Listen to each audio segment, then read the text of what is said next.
Lecture 37 heading है तापीय विसंगति। किसी अक्षांश का वास्तविक तापमान उसकी काल्पनिक तापमान की तुलना में या तो अधिक होता है या कम होता है, इसे ही तापीय विसंगति कहा जाता है। इसके निम्नलिखित कारण हैं। पहला, जल एवं स्थल का असमान वितरण। दूसरा, विभिन्न स्थलाकृतियों की उपस्थिति। तीसरा, वनाच्छादन ब्रैकेट में वनस्पति की सघनता एवं विरलता। नेक्स्ट हेडिंग है दाब तथा दाब कटिबंध अर्थात प्रेशर एंड प्रेशर बेल्ट। इसके अंतर्गत हेडिंग है वायुमंडलीय दाब अर्थात एटमॉस्फेरिक प्रेशर। पहला पॉइंट है पृथ्वी के सतह पर वायुमंडल में उपस्थित गैसें के द्वारा लगाया गया दाब वायु दाब कहलाता है। नेक्स्ट पॉइंट है वायु दाब को बैरोमीटर की सहायता से मापा जाता है तथा इसे मिली बार में मापा जाता है। नेक्स्ट पॉइंट है पृथ्वी सतह पर सागरीय सतह पर वायु दाब सर्वाधिक होता है तथा यह 1013 मिलीबार होता है।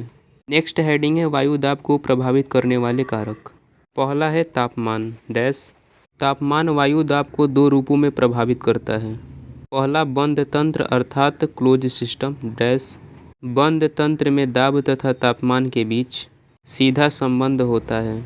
दूसरा है खुला तंत्र अर्थात ओपन सिस्टम डैश। खुले तंत्र में दाब एवं तापमान एक दूसरे के व्युत्क्रमानुपाती होते हैं। दूसरा है वायु की लंबवत ऑब्लिक ऊर्ध्वाधर गति एवं वायु दाब।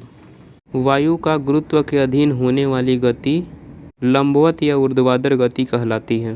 Paragraph change. जब वायु सतह से ऊपर उठती है तो इसे वायु का आरोहण कहा जाता है तथा जब वायु सतह की तरफ ब्रैकेट में नीचे की तरफ गति करती है तो इसे वायु का अवरोहण कहा जाता है। एक डायग्राम है जिसमें वायु परिसंचरण को दर्शाया गया है अर्थात एटमॉस्फेरिक सर्कुलेशन।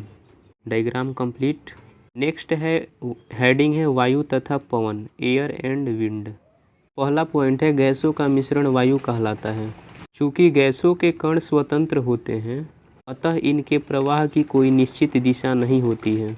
नेक्स्ट पॉइंट है पवन वायु का क्षैतिज प्रवाह है अर्थात जब वायु क्षैतिज रूप में एक निश्चित दिशा में प्रवाहित होती है तो इसे पवन कहा जाता है अर्थात पवनों की अपनी निश्चित दिशा होती है। नेक्स्ट हेडिंग है पवन के उत्पत्ति का कारण।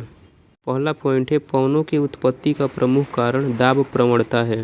Paragraph change. दाब प्रवणता के कारण वायु उच्च वायु दाब से निम्न वायु दाब की तरफ प्रवाहित होती है। नेक्स्ट हेडिंग है समदाब रेखा आइसोबार्स। पहला पॉइंट है वैसी काल्पनिक रेखा जो पृथ्वी सतह पर एक समान दाब वाले स्थान को आपस में मिलाती है, इसे समदाब रेखा कहा जाता है। Paragraph change. यदि समदाब रेखाएं पास पास खींची गई हैं या उपस्थित है अर्थात बैरोमीटर में परिवर्तन की दर तीव्र है तो यह तूफानी मौसम का संकेत होता है। इसके विपरीत जब समदाब रेखाएं दूर दूर होती हैं तो बैरोमीटर में परिवर्तन की दर मंद होती है जो कि शांत मौसम का संकेत होता है। नोट: पृथ्वी सतह पर एक समान तापमान वाले बिंदुओं को आपस में मिलाने वाली काल्पनिक रेखा समताप रेखा कहलाती है।